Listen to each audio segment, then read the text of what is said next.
জন্মদিনে উইশ করা যাবে কিনা, দয়া করে কোরআন এবং হাদিসের আলোকে উত্তর দিবেন। একজন মুসলমান তিনি জন্মদিবস উদযাপন করবেন না, কারণ জন্মদিবস উদযাপন করা এটা পেগানদের থেকে এসেছে, এটা ভিনধর্মী মানুষদের থেকে এসেছে।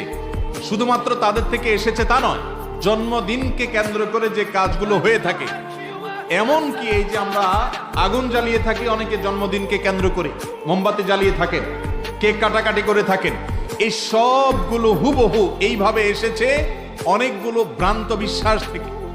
অনলাইনে সার্চ দিলে বিস্তারিত পেয়ে যাবেন এই জন্মদিবসের উৎপত্তি কোত্থেকে, কোন বিশ্বাসের ভিত্তিতে, কেনই বা এই মোমবাতি জ্বালানো হয়, কেনই বা কেক কাটা হয়, কেনই বা এই আনুষ্ঠানিকতা হয়, কেনই বা উৎসব করা হয়। এটা এমনিতেই হয় না, এর পেছনে ধর্মীয় বিশ্বাস কাজ করে ভিন্নদের। একজন মুসলমান কখনো অন্য ধর্মের মানুষের ধর্মীয়